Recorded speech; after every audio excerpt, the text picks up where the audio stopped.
तो आज के इस वीडियो के माध्यम से हम देखेंगे लैंग्वेज फर्स्ट और लैंग्वेज सेकंड रीट 2021 का जो पेपर लगा था उसका कैसा पेपर आया, कैसे क्वेश्चन आए, उसके बारे में हम जानकारी लेंगे। तो मित्रों जुड़े रहे अपने चैनल से। ठीक है मित्रों, देखते हैं, ज़्यादा टाइम बर्बाद नहीं करते हुए अपने मेन टॉपिक पर बात करते हैं। ठीक है मित्रों, तो हिंदी लैंग्वेज फर्स्ट भाषा, इसमें कैसा पेपर है था और कैसे क्वेश्चन थे, इसको हम डिस्कशन करेंगे आज के वीडियो के माध्यम से। ठीक है मित्रों, तो देखते हैं। हिंदी भाषा 30 क्वेश्चन थे और प्रथम क्वेश्चन है निम्नलिखित में से स्त्री शब्द का पर्यायवाची। पहला क्वेश्चन क्या आया था हिंदी लैंग्वेज फर्स्ट में कि निम्नलिखित शब्दों में से स्त्री शब्द का पर्यायवाची है। तो इसमें ऑप्शन था ईहा, आपगा और सिला और अबला। तो आपको पता ही है ईहा, आपगा और सिला ये तो है ही नहीं है, तो इसमें से कौन सा होगा? अबला। अबला नारी का क्या है? स्त्री का क्या है? पर्यायवाची शब्द है। स्त्री का क्या है? पर्यायवाची अबला है। ठीक है, अगला क्वेश्चन था क्वेश्चन नंबर 32, अत्याचार शब्द में कौन सा उपसर्ग है? अत, अति, अति और अत्य। यानी कि जो एक तो अति है बड़ी मात्रा वाला और एक है अति छोटी मात्रा वाला। तो मित्रों अत्याचार, अत्याचार में आपको पता है अतिधन आचार, तो अतिधन चार का मतलब हो गया, इसमें कौन सा उपसर्ग हो गया? अत तो होगा ही नहीं, क्योंकि अति से बनेगा। इसमें कौन सी है? यण संधि है, तो इसमें अत नहीं होगा, अत्य नहीं होगा, और जो बड़ी मात्रा लगी है अति में वो भी नहीं होगा, इसमें होगा अति। ठीक है मित्रों, अति छोटी मात्रा बड़ा। तो अगला क्वेश्चन देखते हैं क्वेश्चन नंबर 33, क्योंकि जो फर्स्ट लैंग्वेज आती है वो 31 से चालू होती है और 60 तक होती है। इसके बाद 61 से सेकंड लैंग्वेज चालू हो जाती है, फिर 91 से अपना सब्जेक्ट चालू हो जाता है। तो अपने देखते हैं 33 क्वेश्चन, यानी 33 नंबर क्वेश्चन, निम्नलिखित में से भाववाचक संज्ञा है। यानी कि जो ये पद्यांश आया था, गद्यांश में से ये क्वेश्चन पूछे गए थे 31 से 35 तक। ठीक है मित्रों, तो हमने पहला देखा था कि स्त्री शब्द का पर्यायवाची अबला है, अत्याचार का अति है। उसके बाद निम्नलिखित में से भाववाचक संज्ञा है। ऑप्शन है अपनी, अवसर, दया और यह। भाववाचक संज्ञा का प्रश्न पूछ रहा है कि पहला ऑप्शन दिया है इसने अपनी, दूसरा अवसर, तीसरा दया और चौथा है यह। तो आपको पता ही है अपनी में कोई भाव तो है नहीं, अवसर में कोई भाव है नहीं है बिल्कुल, यह इसमें भी बिल्कुल भाव नहीं है, क्योंकि यह अपनी वगैरह ये तो सर्वनाम होते हैं। तो दया, दया क्या है? दया एक तरह का भाव है, दया दूसरे के प्रति की जाती है, तो ये एक तरह का क्या हो गया? भाव हो गया, भाव से भाववाचक संज्ञा हो गई। अगला क्वेश्चन है क्वेश्चन नंबर 34, निम्नलिखित में से किस शब्द में प्रत्यय लगा हुआ है? ये क्वेश्चन पूछा है क्वेश्चन नंबर 34, निम्नलिखित में से किस पर या किस शब्द में प्रत्यय लगा हुआ है, यानी प्रत्यय के मेल से बना शब्द कौन सा है? ये क्वेश्चन पूछने का ढंग है, शैली थोड़ी अलग है भाषा की। क्वेश्चन ऑप्शन है पहला वेग, दूसरा है फुर्तीला, तीसरा है अनाथ और चौथा है उमड़ा। तो आपको पता है ये प्रत्यय लगा है, तो उमड़ धन आ, ये उमड़ है, उमड़ा नहीं है, उमड़ शब्द है, तो उमड़ में कोई प्रत्यय ही नहीं है, अनाथ में कुछ नहीं है, बैग में ही नहीं है। फुर्तीला, फुर्तीला में क्या है?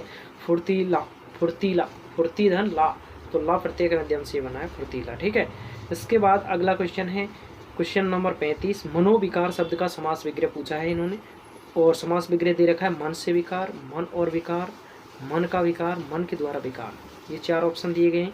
तो आपको बताइए मनोविकार क्या होता है? मनोविकार मन का विकार होता है, मन से विकार कभी नहीं होगा, मन और विकार ये बिल्कुल भी नहीं होगा, मन के द्वारा बिल्कुल भी नहीं होगा, ये होगा मन का विकार, मन में होने वाला विकार यानी मन का विकार। ठीक है, अगला क्वेश्चन देखते हैं क्वेश्चन नंबर 36, हमें सूरज मिल गया वाक्य में कौन सा काल है? ये अगला पद्यांश आ गया है, यानी कि पहला गद्यांश ये निकल गया अपने, इसमें से 5 क्वेश्चन पूछे थे इन्होंने। अगला जो पद्यांश होगा इसमें 36 से 40 तक क्वेश्चन पूछे गए।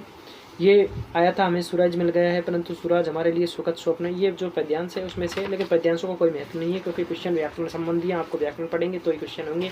गद्यांश का इसमें कोई ज़्यादा रोल नहीं होता। हाँ, क्वेश्चन के जो शब्द हैं वो जरूर आते हैं लेकिन इनसे कोई मतलब नहीं। अगला क्वेश्चन 36 नंबर, हमें सूरज मिल गया, हमें क्या मिल गया? सूरज मिल गया।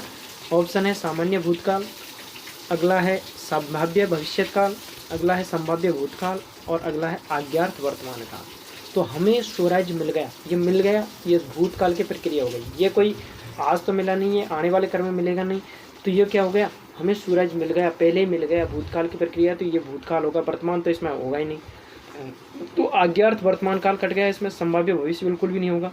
अब आंसर होगा तो सामान्य भूतकाल और संभाव्य भूतकाल में से, तो सामान्य भूतकाल और संभाव्य आने वाली जो संभावना है उसमें कार्य हो रहा है कि मैं कल ये कार्य करूँगा या जो भी है वो शब्द होगा, लेकिन इसमें क्या है, हमें सूरज मिल गया, ये वर्तमान या भूतकाल की बात कर रहा है और सामान्य की बात करता है, तो सामान्य भूतकाल इसमें आंसर होगा।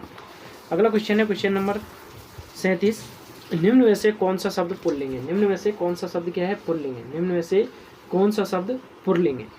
तो निम्न में से कौन सा शब्द पुल्लिंग है? पहला ऑप्शन है मनोवृत्ति, दूसरा है जीविका, तीसरा है बेटी और अगला है स्वप्न। तो इसमें से जो पुल्लिंग शब्द है वह क्या है? मनोवृत्ति बिल्कुल भी नहीं है, क्योंकि ये मनोवृत्ति तो होती है, स्त्रीलिंग हो गया। जीविका कमाई जाती है, ये भी जाती है, होती। बैठी भी ये स्त्रीलिंग हो गया। लेकिन स्वप्न आते हैं, स्वप्न आती नहीं है, ठीक है, सपने आते नहीं है, तो ये स्वप्न हो गया, इसका आंसर पुल्लिंग है। 37 नंबर क्वेश्चन का आंसर स्वप्न, ठीक है, ये पुल्लिंग शब्द। गद्यांश के अनुसार, यानी गद्यांश के अनुसार पूछ रहा है, परिणित शब्द का अर्थ, ये शब्दार्थ वाले क्वेश्चन में से आया। शब्द परिणित का मतलब होता है विनम्र, विवाहित, विनीत, रूपांतरित। ये 4 ऑप्शन दे दिए इन्होंने, विनम्र, विवाहित, विनीत और रूपांतरित। तो इसमें से जो आंसर होगा वो होगा परिणित। परिणित का मतलब होता है एक तरह से चेंज करना, किसी चीज़ को परिवर्तन करना, तो रूपांतरित इसका आंसर होगा, ठीक है। 4 ऑप्शन में से कौन सा होगा? रूपांतरित। परिणित का अर्थ हो गया रूपांतरित। अगला क्वेश्चन दिया है इन्होंने मनोवृत्ति शब्द का बहुवचन। क्या क्वेश्चन दिया है इन्होंने? मनोवृत्ति शब्द का बहुवचन पूछा है इन्होंने। क्या पूछा है? मनोवृत्ति शब्द का बहुवचन पूछा है। तो मनोवृत्ति शब्द का बहुवचन क्या होगा? मनोव्रतों, मनोवृत्तियाँ, मनोव्रताओं, मनोवृत्तियों। तो स्पष्ट है मनोवृत्ति का मनोवृत्तियाँ होगा, ठीक है, मनोवृत्तियाँ। अगला क्वेश्चन पूछा है इन्होंने दूषित शब्द का अर्थ। दूषित शब्द का क्या पूछ लिया इन्होंने? दूषित शब्द का इन्होंने अर्थ पूछ लिया। तो दूषित शब्द का अर्थ क्या होगा? दोषयुक्त, दोष रहित, दोष मुक्त, दोष से विरक्त। तो आपको पता है दोष से रहित तो बिल्कुल भी नहीं होगा, दोष से विरक्त बिल्कुल भी नहीं होगा, दोष मुक्त बिल्कुल भी नहीं होगा, दोष से युक्त जो होगा वह दूषित होगा। दूष धन इत यानी दूषित, तो दूषित क्या होगा? दोष से युक्त होगा, ठीक है, इसका आंसर होगा दूषित, दोषयुक्त, ठीक है। अगला क्वेश्चन देखते हैं हम, क्वेश्चन नंबर 41, बाकी के मुक्ते कितने अंग हैं? ये अपने गद्यांश के जो 5 क्वेश्चन आने वो खत्म हो चुके हैं। इसके बाद में क्वेश्चन नंबर 41, बाकी के मुक्ते कितने अंग होते हैं? ये क्वेश्चन पूछा था। 1, 2, 3, 4, ये 4 ऑप्शन थे। तो इसमें से बाकी के कितने अंग होते हैं? बाकी के 2 अंग होते हैं, उद्देश्य और विधेय। उद्देश्य और विधेय, तो 2 आंसर इसमें हो गया। अगला क्वेश्चन, क्वेश्चन नंबर 42, वस्तु की पूर्ति की तुलना में मांग अधिक।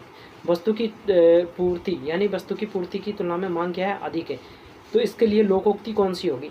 अब ऑप्शन देखो, आधा तीतर आधा बटेर, ऊंची दुकान फीके पकवान, 9 कनौजिया 13 चूल्हे, 1 अनार 100 बीमार। तो आपको पता है वस्तु की पूर्ति क्या है? 1 अनार 100 बीमार। वस्तु की पूर्ति तो है कम और मांग है अधिक, तो वस्तु की पूर्ति क्या है? 1 अनार, 1 तो अनार है और 100 बीमार है, तो ये हो गया अपना 1 अनार 100 बीमार। अगला क्वेश्चन देखिए, क्वेश्चन नंबर 43, घास काटना मुहावरे का अर्थ है। लोकोक्ति आई थी एक मुहावरा आया। तो घास काटने का ऑप्शन देखो, कठिनता पूर्वक कार्य करना, गैर जिम्मेदार होना, कुछ भी असर नहीं होना। तो इसमें से ऑप्शन क्या होगा? अगला, ये तो 3 ऑप्शन हो गए। अगला चौथा थे, गुणवत्ता का ध्यान रखे बिना जैसे तैसे काम करना। घास काटने का मतलब जैसे तैसे काम कर लो, गुणवत्ता ध्यान नहीं रखनी है, गुण क्या कैसे हो रहा है कैसे नहीं हो रहा कार्य, उस महत्व नहीं है। महत्व किसको दे रहा है? खटाखट काम कर दो, फ्री करो, मतलब जल्दी से जल्दी, ठीक है। तो ये 4 ऑप्शन थे इसमें, कठिनाईपूर्वक कार्य करना, गैर जिम्मेदार होना, कुछ भी असर न होना, गुणवत्ता का ध्यान रखे बिना जैसे तैसे काम करना। तो गुणवत्ता का ध्यान रखे बिना जैसे तैसे काम करना घास काटना है, ठीक है, मुआवजे का अर्थ हो गया। अगला क्वेश्चन देखिए, क्वेश्चन नंबर अपना हो गया ये 43 हो गया। इसके बाद में 44, वे मेरे घर आएंगे क्योंकि उन्हें अजमेर शहर घूमना है। रचना की दृष्टि से यह वाक्य किस प्रकार का है? क्योंकि वे मेरे घर आएंगे क्योंकि उन्हें अजमेर शहर घूमना है, ये एक तरह का क्या है? क्योंकि, कि आदि से जुड़े शब्द क्या होते हैं? हमेशा मिश्र वाक्य होते हैं, मिश्रित होते हैं। तो इसमें सरल ऑप्शन दिए हैं, सरल वाक्य, मिश्रित वाक्य, संयुक्त वाक्य, विधानवाचक वाक्य। तो विधान तो बिल्कुल कट ही गया। इसके बाद में सरल बिल्कुल है ही नहीं, ठीक है मित्रों, सरल भी बिल्कुल नहीं है। सरल के नहीं है तो इसके बाद संयुक्त भी बिल्कुल नहीं है क्योंकि जुड़ा हुआ नहीं है। दो अलग होते हैं 2 वाक्य, तो इसमें आंसर होगा मिश्र वाक्य। क्या होगा इसमें आंसर? मिश्र वाक्य, ठीक है। अगला क्वेश्चन देखिए, क्वेश्चन नंबर 45, क्वेश्चन नंबर 45, सगुन मेरी सहेली है अर्थ के आधार पर इस वाक्य का प्रकार है। सगुन मेरी सहेली है अर्थ के आधार पर इसका प्रकार क्या है? इसमें ऑप्शन है संभावनात्मक वाक्य, इच्छावाचक, विधानवाचक वाक्य, संकेतार्थक। और सगुन मेरी सहेली है, इसमें कोई संकेतार्थक भी बिल्कुल नहीं, गलत बात है। संभावना, इसमें संभावना ही नहीं। इच्छावाचक, संभावना तो होगी यार, बरसात होने वाली है, ठीक है। इच्छावाचक होगी कि मैं तुम्हारी अच्छे हो इसकी कामना करता हूँ, ये इच्छावाचक। विधानवाचक है, ठीक है, विधानवाचक है, क्योंकि विधानवाचक किस कार्य को होना पड़ जाता है, ये किसी का होना ही है बिल्कुल थे। तो सगुन मेरी सहेली, सगुन मेरी सहेली विधानवाचक वाक्य, ठीक है मित्रों। इसके बाद में देखते हैं क्वेश्चन नंबर 46। डॉक्टर चंद्रा अदम्य साहस की धनी थी, वाक्य में प्रयुक्त साहस शब्द किस व्याकरणिक कोटि का है, ये क्वेश्चन था। तो डॉक्टर चंद्रा अदम्य साहस की धनी थी, वाक्य के प्रयुक्त साहस शब्द किस व्याकरणिक कोटि का है, मतलब इसमें 4 ऑप्शन देखिए। अव्यय है, भाववाचक संज्ञा है, क्रिया विशेषण है, गुणवाचक विशेषण है। तो इसमें डॉक्टर चंद्रा अदम्य साहस की धनी, तो वाक्य में साहस पूछ रहा है, साहस क्या है, साहस अव्यय बिल्कुल भी नहीं, क्रिया विशेषण बिल्कुल भी नहीं, इसमें भाव और गुण में से होगा, ठीक है, किसमें से होगा, भाव और गुण में से। तो इसमें भाववाचक का ये साहस, साहस एक तरह से का भाव है, साहस एक तरह का क्या है, भाव है, ठीक है, गुण भी नहीं, तो भाववाचक संज्ञा होगी इसमें, ठीक है। अगला क्वेश्चन देखिए, गोमूत्र असाध्य। इसमें डॉक्टर चंद्रा वाले क्वेश्चन में क्या कि थोड़ा डाउट था, तो इसमें गुणवाचक और भाववाचक दोनों माना था, तो बोधन असाध्य दिया गया था। गोमूत्र असाध्य रोगों के उपचार में भी उपयोगी है। गोमूत्र क्या है, असाध्य रोगों के उपचार में भी उपयोगी है। अब ये भी एन भी उसको क्या कर दिया, इसने अंडरलाइन कर दिया। तो रेखांकित शब्द के संदर्भ में उपयुक्त विकल्प क्या है, ऑप्शन देखिए। कारक चिन्ह है, क्रिया है, अव्यय है, समुच्चय बोधक है। तो आपको पता है ये भी और ये ऐसे शब्द होते हैं ना, वो क्या होते हैं, अव्यय होते हैं। इनमें क्या कि कभी भी क्या नहीं होता, इसमें परिवर्तन नहीं होता लिंग वचन कारक के माध्यम से, ठीक है मित्रों। तो ये अव्यय हो गया, ठीक है, क्या हो गया, अव्यय। तो गोमूत्र असाध्य रोगों के उपचार में भी उपयोगी है, भी एक तरह का है, अव्यय है। अगला क्वेश्चन देखिए 48। निम्नलिखित में से कौन सा कथन त्रुटिपूर्ण है, ऑप्शन देखिए। सरल वाक्य में एक उद्देश्य और एक विधेय होता है, बिल्कुल सही बात है भाई। अगला है संयुक्त वाक्य में 2 सरल वाक्यों को और या आदि समुच्चय बोधक अव्ययों से जोड़ दिया जाता है, ये बात भी बिल्कुल सही है। ऐसे वाक्य जिनमें एक प्रधान उपवाक्य हो तथा अन्य उपवाक्य उस पर आश्रित हो, उसे मिश्र वाक्य कहते हैं। तो अभी हमने देखा कि वे मेरे घर आएंगे क्योंकि उन्हें अजमेर शहर घूमना है, हमने 45 क्वेश्चन देखा था ना। तो इसमें क्या है, इस 45 वाले क्वेश्चन में ऐसे वाक्य जिनमें एक प्रधान उपवाक्य बिल्कुल सही, और अन्य उपवाक्य उस पर आश्रित है। तो वे मेरे घर आएंगे, इस पर आश्रित के अजमेर शहर घूमना है, कारण है ना, ठीक है। तो इसमें ये अन्य उपवाक्य उस पर आश्रित हो, उसे मिश्र वाक्य कहते हैं, ठीक। तो मिश्र वाक्य की परिभाषा होगी, ये भी बिल्कुल राइट वाक्य है, इसमें बिल्कुल कोई गलती नहीं है। अगला है वर्णों के सार्थक समूह से वाक्य बनते हैं। वर्णों के सार्थक समूह से वाक्य बनते हैं, वाक्य नहीं बनते। वर्णों के सार्थक समूह से शब्द बनते हैं, ठीक है, क्या बनते हैं, शब्द बनते हैं। वर्णों से क्या बनते हैं, शब्द बनते हैं, वाक्य नहीं बनते। वाक्य से बनते हैं, शब्दों के सार्थक समूह से वाक्य बनते हैं, ठीक है मित्रों। तो ये गलत हो गया। अगला क्वेश्चन देखिए, अगला क्वेश्चन 49। यवन सैनिक घोड़े पर बैठकर आया पर किले का दरवाजा बंद था। यवन सैनिक घोड़े पर बैठकर आया पर किले का दरवाजा बंद था। जैसे ही उसने दरवाजा खटखटाया, चिड़िया पर फड़फड़ाकर उड़ गई। उपयुक्त वाक्यों में प्रयुक्त पर शब्द के अर्थों का सही क्रम है। अब पहला पर क्या है, यदि यवन सैनिक घोड़े पर बैठकर आया, तो पर का मतलब ऑप्शन देखिए।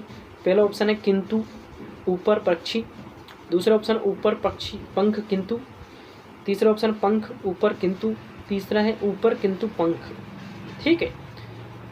तो इसमें देखिए सैनिक घोड़े पर बैठकर आया, सैनिक घोड़े पर किस पर बैठकर आया, घोड़े पर। तो घोड़े पर बैठकर आएगा तो ऊपर बैठकर आएगा, ठीक, ऊपर आ गया। तो पहला ऑप्शन जिसमें ऊपर है वो ठीक हो जाएगा। तो पहला ऑप्शन तो कट गया, किंतु ऊपर पक्षी, तो किंतु पहले, तो ये कट गया।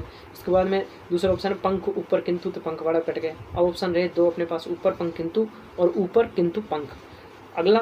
अगला देखिए, ये घोड़े पर बैठकर आया पर किले का दरवाजा बंद था। पर का मतलब किंतु क्या था, किले का दरवाजा बंद था। किंतु देख लो, तो ऊपर किंतु पंख आंसर हो गया, ठीक है। तो ऊपर किंतु पंख इसका आंसर होगा। अगला क्वेश्चन देखिए, क्वेश्चन नंबर 50। प्रकृति ने ग्रेनाइट तथा संगमरमर, प्रकृति ने क्या, ग्रेनाइट तथा संगमरमर से मेरे क्षेत्र को नवाजा है। इसमें ग्रेनाइट अंडरलाइन है, संगमरमर अंडरलाइन है, नवाजा अंडरलाइन है। रेखांकित शब्दों का क्रमशः सही भाषाई रूप क्या होगा। तो ग्रेनाइट क्या है, ग्रेनाइट विदेशी शब्द है, संगमरमर क्या है, विदेशी शब्द है, और नवाजा क्या है, विदेशी शब्द है। अब ऑप्शन देखिए, पहला ऑप्शन है विदेशी देशज देशज, विदेशी देशज देशज, विदेशी विदेशी देशज, देशज देशज देशज। तो इसमें विदेशी तीनों ही क्या हो जाएंगे, विदेशी हो जाएंगे। तीनों शब्द कैसे हो जाएंगे, विदेशी शब्द हो जाएंगे। अगला क्वेश्चन देखिए 51 नंबर। निम्नलिखित में से कौन सा शिक्षा शास्त्री पढ़ाने से पहले लिखाना सिखाने के पक्ष में है। ये शिक्षण विधियों के क्वेश्चन आ गए 51 से। तो शिक्षा, ऐसा कौन सा मनोवैज्ञानिक है, शिक्षा शास्त्री है जो क्या करता है, सुनना बोलना पढ़ना लिखना शुभोपदी है ना अपना सूत्र, उसमें क्या करता है वो पढ़ना लिखाना, यानी पढ़ने से पहले क्या करता है वो लिखाना सिखाता है। तो लिखना पढ़ना हो जाएगा। तो इसमें ऑप्शन देखो, हेलन पारकास्ट बिल्कुल नहीं है। किलपैट्रिक इसने प्रयोजन विधि दी थी, ये भी बिल्कुल नहीं है। स्टीवेंसन बिल्कुल नहीं। मारिया मोंटेसर बिल्कुल, मारिया मोंटेसर। ये मारिया मोंटेसर कहती है भाई साहब पढ़ने से पहले क्या है, लिखना होगा। तो पढ़ना, सुनना, बोलना, पढ़ना, लिखना। तो सुनना, बोलना, पढ़ना, लिखना को क्या करती है वह, सुनना, बोलना, लिखना, पढ़ना कर देती है, यानी लिखने को आगे, पढ़ने को पीछे कर देती है। ठीक है मित्रों, तो मारिया मोंटेसर इसका आंसर। अगला क्वेश्चन है क्वेश्चन नंबर 52, मौन पठन का लाभ। मौन पठन का लाभ क्या है? मौन पठन का लाभ क्या है? इसमें ऑप्शन देखिए, उच्चारण अभ्यास हेतु अवसर मिलता है, स्वाध्याय की प्रवृत्ति विकसित होती है, पठन की शुद्धता का संवर्धन होता है, एकाग्रचित होकर ध्वनियों को शुद्धोच्चारण करना होता है। तो मौन पठन का क्या मतलब है? मौन पठन से लाभ क्या है? मौन पठन से लाभ होता है वैसा स्वाध्याय की प्रवृत्ति क्या हो जाएगी, इसमें विकसित हो जाएगी। इसका आंसर हो जाएगा स्वाध्याय की प्रवृत्ति को विकसित करना। अगला क्वेश्चन देखिए 53, बुलेटिन बोर्ड है। बुलेटिन बोर्ड क्या है? तो बुलेटिन बोर्ड क्या है? श्रव्य सामग्री, दृश्य सामग्री, आयामी सामग्री, कोमल सामग्री। तो बुलेटिन बोर्ड क्या है? बुलेटिन बोर्ड आपको पता है श्रव्य सुनने तो थोड़ी है बुलेटिन बोर्ड से, ये तो बात। आयामी सामग्री बिल्कुल भी नहीं है। कोमल सामग्री, कोमल थोड़ी है, वो तो कठोर है, ठोस है। तो इसमें बुलेटिन बोर्ड क्या होगा? दृश्य सामग्री में आ जाएगा। क्या हो जाएगा? दृश्य सामग्री में आ जाएगा। सामग्री कितने प्रकार की? 3 प्रकार की, दृश्य, श्रव्य, दृश्य श्रव्य। ठीक है, 3 प्रकार। इसके बाद में देखते हैं क्वेश्चन नंबर 54, 54 क्वेश्चन, 54 नंबर का। सीसीई में व्यापकता का आशय निम्न में से नहीं है। नहीं और हाँ कुछ जरूर देखिए। ठीक है, तो सीसीई में व्यापकता का आशय निम्नलिखित में से नहीं है। पहला है विशेष की व्यापकता, अगला है उपकरणों की व्यापकता, तीसरा है दायरे की व्यापकता और चौथा है प्रश्नों की व्यापकता। तो विषयों की व्यापकता बिल्कुल नहीं, उपकरणों की व्यापकता बिल्कुल नहीं और प्रश्नों की व्यापकता भी बिल्कुल नहीं। दायरे की क्या है? व्यापकता है। सीसीई में व्यापकता का आशय निम्नलिखित में से नहीं है, नहीं पूछ रहा है। तो विषयों की तो व्यापकता सीसीई में होती है, उपकरणों की भी व्यापकता होती है, प्रश्नों की व्यापकता होती है, लेकिन दायरे की कभी व्यापकता नहीं होती है सीसी में। ठीक है, ये भी डाउटफुल क्वेश्चन था, बोनस दिया गया था। वर्तनी की विधिवत शिक्षा का ज्ञान किस स्तर पर होना चाहिए? अब ये क्वेश्चन पूछ लिया, वर्तनी की विधिवत शिक्षा का, वर्तनी होती है, वर्णमाला होती है, वर्तनी होती है, उसका जो ज्ञान है किस स्तर पर कंप्लीट हो जाना चाहिए? प्राथमिक स्तर, उच्च प्राथमिक स्तर, माध्यमिक स्तर, उच्च प्राथमिक स्तर। तो आपको पता ही है कि इसका 3 वर्ष तक क्या हो जाना चाहिए, इसको वर्तनी की जानकारी मिल जानी चाहिए। तो ये प्राथमिक स्तर का मामला हो गया। तो कौन से स्तर का? प्राथमिक स्तर का मामला।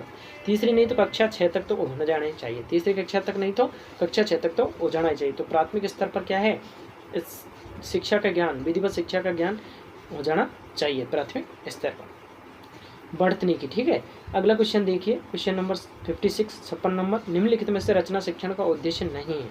पहला है साहित्य सृजन की प्रेरणा देना, तो रचना शिक्षण का बिल्कुल साहित्य सृजन की प्रेरणा देगा।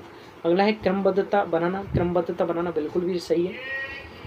अगला है व्याकरण सम्मत कार्य करना, बिल्कुल सही, व्याकरण सम्मत कार्य होगा रचना शिक्षण में, क्रमबद्धता होगी, साहित्य सृजन होगा। लेकिन विविध भाषाओं का ज्ञान कराना बिल्कुल भी नहीं है, रचना शिक्षण का ये उद्देश्य नहीं है। विविध भाषाओं का ज्ञान कराना रचना शिक्षण का क्या नहीं है, बिल्कुल उद्देश्य नहीं। अगला क्वेश्चन देखिए, अभिक्रमित अनुदेशन विधि के सिद्धांत में सम्मिलित है। पहला ऑप्शन है स्वयं गति का सिद्धांत, दूसरा है परगति का सिद्धांत, तीसरा है समूह गति का सिद्धांत और चौथा है कक्षीय एकता का सिद्धांत। तो स्वयं गति का सिद्धांत, परगति का सिद्धांत, समूह गति का सिद्धांत और कक्षीय एकता का सिद्धांत। तो अभिक्रमित अनुदेशन विधि के सिद्धांत में सम्मिलित है स्वयं गति का सिद्धांत। कौन सा सिद्धांत है? स्वयं गति का सिद्धांत। किसमें सम्मिलित है? स्वयं गति का सिद्धांत अभिक्रमित अनुदेशन विधि में सम्मिलित है। अभिक्रमित अनुदेशन विधि में क्या सम्मिलित है? स्वयं गति का सिद्धांत बिल्कुल भी सम्मिलित है, बिल्कुल सम्मिलित है। ठीक है, स्वयं गति का सिद्धांत, स्वयं की गति से कार्य करना, अभिक्रमित अनुदेशन। अभिक्रमित